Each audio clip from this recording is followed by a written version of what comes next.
Freilichen Purim, happy Purim, and a good Erev Shabbos. It's a unique occurrence this year that Purim coincides with Erev Shabbos, very auspicious occurrence. Just want to share a very powerful thought from the Megillah that we read today. Megillah around the world, Megillah Esther. I'm sure you all may have thought about this in one way or another. I just want to mention it perhaps one more time because it's worth retelling the main narrative of the story because it's such a powerful thought. So Jewish people's survival was at stake when the evil Haman was successful or initially successful in convincing Ahasuerus, the king, to exterminate, God forbid, the Jewish people and embark on a campaign of genocide against the Jewish people. There's one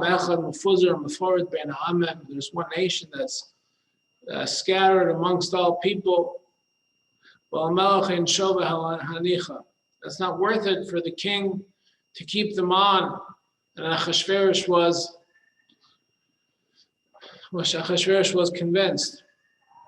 When Mordechai got wind of this plot that seemed Pider Chateva, there was only one way of Pider Chateva. I mean, obviously God controls the world, but according to the way things work in this world, there was only one way on a diplomatic level to stop it, and that was for Queen Esther to intervene. But how would Queen Esther intervene if Haman was the most powerful man with access to the throne? And Queen Esther was definitely not an equal to the king. But Mordechai pleads with Esther, and he says, "This is your moment." And he says, "Kim hachreish tacharishi be'esazos." If you will be silent in this moment, the salvation to the Jewish people and their rescue will rise up from a different source. And you and your family's legacy will be lost. But then he adds, perhaps the kicker line, perhaps the most poignant line of the whole Megillah, and that is, and who knows if for but this moment, this is why you ascended to the throne. And those words pierced through the soul of Esther. And she said, "Fine, I'll go out of my comfort zone. I'll put my own life at risk."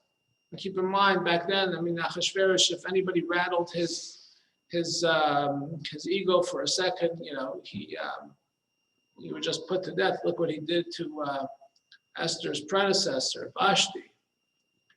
Just put her to death because it didn't meet his liking. But Esther was going to put her own personal comfort and security at risk for the benefit of her people. Who knows if this is your moment? And many times in life, I believe that we are faced at a crossroads.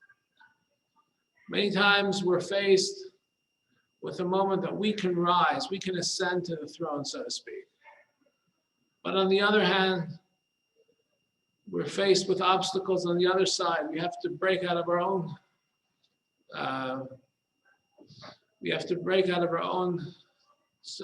Comfort zone.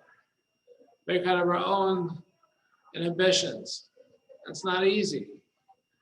And Esther was the one that taught us, showed us this blueprint for breaking out of one's personal comfort zone. And Mordechai said to her these words.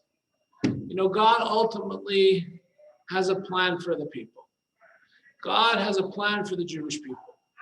The destiny of the Jewish people is too grand and too overwhelming and too compelling to be left in the hands of one individual. There's going to be continuity one way or another.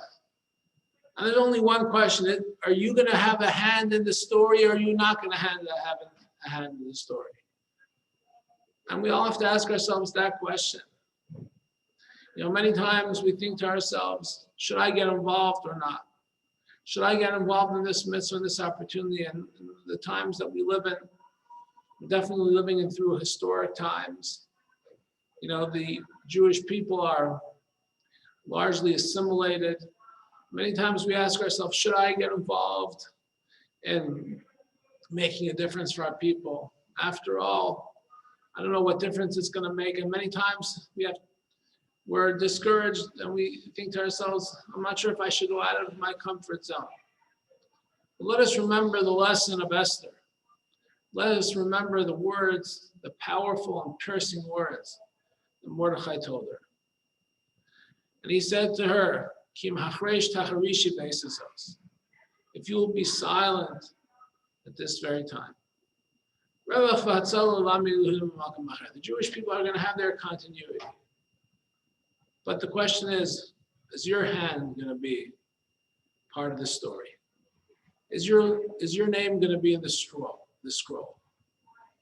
Is your name going to be part of the link in the chain? It's time for us to ascend to the throne, just the same way Esther did. I wish you all a happy and meaningful Purim and a good Erev Shabbos.